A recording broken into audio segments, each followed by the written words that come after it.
Hello friends, എല്ലാവർക്കും സ്വാഗതം. ഇന്ന് പച്ച നേന്ത്രക്കായ വെച്ചിട്ട് ഒരു അടിപൊളി സ്നാക്ക് റെസിപ്പിയാണ്. നേന്ത്രക്കായ മാത്രം വെച്ചിട്ട് വളരെ ഈസി ആയിട്ട് ചെയ്യാൻ പറ്റുന്നൊരു സ്നാക്ക് റെസിപ്പിയാണിത്. ഇത് ചെയ്യാൻ വേണ്ടിയിട്ട് ഞാനിവിടെ ഒരു നേന്ത്രക്കായ എടുത്തിട്ടുണ്ട്.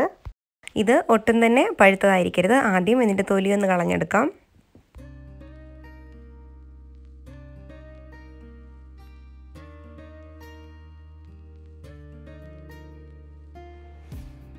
ഇനി ഇതുപോലെ കുറച്ച് കനത്തിൽ പീസസ് ആയിട്ട് കട്ട് ചെയ്തെടുക്കാം.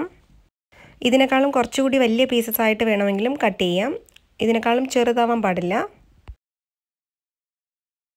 ദാ ഈ ഒരു കനത്തിലാണ് നമുക്ക് അരിഞ്ഞെടുക്കേണ്ടത്.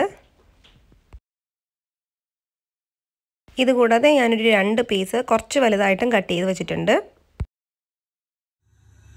ഇനി ഇതൊന്ന് ഫ്രൈ ചെയ്തെടുക്കണം. അതിനുവേണ്ടി ഒരു പാനിലോട്ട് ആവശ്യത്തിന് എണ്ണ ഒഴിച്ചു കൊടുക്കാം.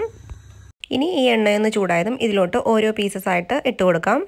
ഇത് ഡീപ്പായിട്ട് ഫ്രൈ ചെയ്യാൻ പാടില്ല. ഈ പീസസ് നന്നായിട്ടൊന്ന് കുക്കായി കിട്ടിയാൽ മാത്രം മതി.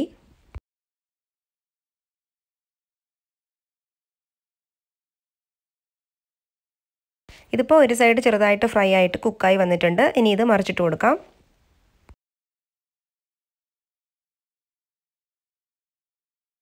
ഇതിപ്പോൾ 2 സൈഡും നന്നായിട്ട് കുക്കായി വന്നിട്ടുണ്ട്. ഇനി ഇത് കോരി ഒരു പാത്രത്തിലോട്ട് മാറ്റാം.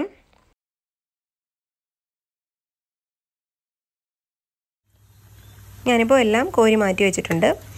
ഇനി ഒരു പീസ് ബട്ടർ പേപ്പറോ അല്ലെങ്കിൽ ഫോയിൽ പേപ്പറോ അല്ലെങ്കിൽ ഇതുപോലെ ഏതെങ്കിലും ഒരെണ്ണം എടുക്കാം. എന്നിട്ട് നമ്മൾ ഫ്രൈ ചെയ്ത് മാറ്റി വെച്ചിട്ടുള്ള കായയിൽ നിന്നും ഒരു പീസ് ഇതിലോട്ട് വെച്ച് കൊടുക്കാം. ഇനി ഈ പേപ്പർ ഇതുപോലെ ഒന്ന് ഫോൾഡ് ചെയ്തതിന് ശേഷം ഇതിൻ്റെ മുകളിലോട്ടൊരു പാത്രം വെച്ചിട്ട് നന്നായിട്ടൊന്ന് പ്രസ് ചെയ്ത് കൊടുക്കാം. നമ്മളിങ്ങനെ പ്രസ് ചെയ്യുമ്പോൾ നമുക്കിത് നന്നായിട്ട് ഫ്ലാറ്റ് ആയിട്ട് കിട്ടും. ഇനി ആവശ്യമുണ്ടെങ്കിൽ ഇത് വീണ്ടും തിരിച്ചിട്ടിട്ട് വീണ്ടും ഒന്ന് പ്രസ് ചെയ്ത് കൊടുക്കാം.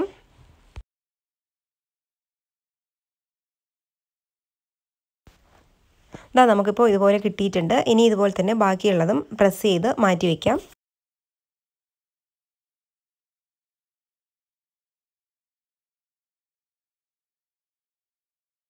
ഇതുപോലെ തന്നെ ഞാൻ ഓൾറെഡി കട്ട് ചെയ്ത് വെച്ചിട്ടുണ്ടായിരുന്ന വലിയ പീസസും പ്രസ് ചെയ്ത് എടുത്ത് വെച്ചിട്ടുണ്ട്. പീസസ് വലുതാകുമ്പോൾ ഇതുപോലെ കുറച്ച് വലുതായിട്ട് വരും. നമ്മളിപ്പോൾ എല്ലാം പ്രസ് ചെയ്ത് മാറ്റി വെച്ചിട്ടുണ്ട്. ഇനി ചെയ്യേണ്ടത് ഒരിക്കൽ കൂടി നമ്മളിത് ഫ്രൈ ചെയ്തെടുക്കണം.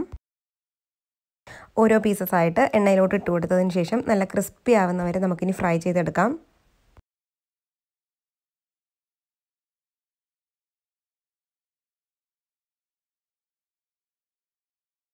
ഇതിപ്പോൾ കാണുമ്പോൾ തന്നെ നിങ്ങൾക്ക് മനസ്സിലാവും നല്ല ഗോൾഡൻ കളറിൽ ഫ്രൈ ആയി വരുന്നുണ്ട്. ഇനി ഇത് 2 സൈഡും തിരിച്ചിട്ട് കൊടുത്തതിന് ശേഷം നല്ല ക്രിസ്പി ആയിട്ട് വന്നതും കോരി മാറ്റാം.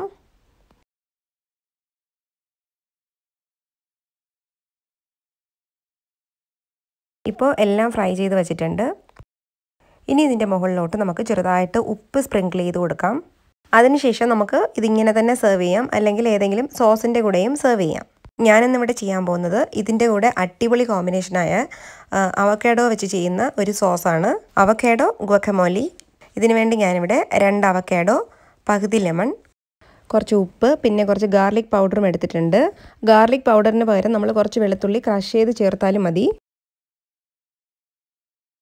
ആദ്യം ഒരു ബൗളിലോട്ട് ഇതിൻ്റെ തൊലിയൊക്കെ കളഞ്ഞിട്ട് കട്ട് ചെയ്തിട്ട് കൊടുക്കാം. എന്നിട്ട് ഞാനിതൊരു മിക്സിയുടെ ബൗളിലോട്ട് ഇട്ട് കൊടുത്ത് നല്ല പേസ്റ്റ് പോലെ അടിച്ചു വെച്ചിട്ടുണ്ട്.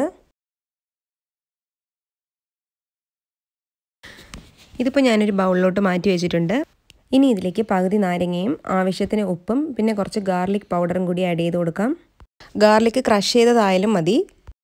വെളുത്തുള്ളി നമ്മൾ ആഡ് ചെയ്യുന്നത് എപ്പോഴും നല്ലൊരു ഫ്ലേവർ ആയിരിക്കും. ഇതിൻ്റെ സ്പൈസിയർ വേർഷൻ ഇഷ്ടമുള്ളവർക്ക് വേണമെങ്കിൽ കുറച്ച് കുരുമുളക് പൊടിയും ചില്ലിയും ഒക്കെ കട്ട് ചെയ്തിട്ട് കൊടുക്കാം. ഇനി ഇത് നന്നായിട്ടൊന്ന് മിക്സ് ചെയ്ത് കൊടുക്കാം. ഇത്രയേ ഉള്ളൂ, അവക്കാഡോ സോസ് ഇവിടെ റെഡി ആയിട്ടുണ്ട്. ഇതൊരു മെക്സിക്കൻ സോസാണ്. ഇതൊരുപാട് ടൈപ്പിൽ ചെയ്യാറുണ്ട്. ഞാനിവിടെ ചെയ്തിട്ടുള്ളത് ഏറ്റവും സിമ്പിളായിട്ടുള്ളൊരു ബേസിക് വേർഷനാണ്.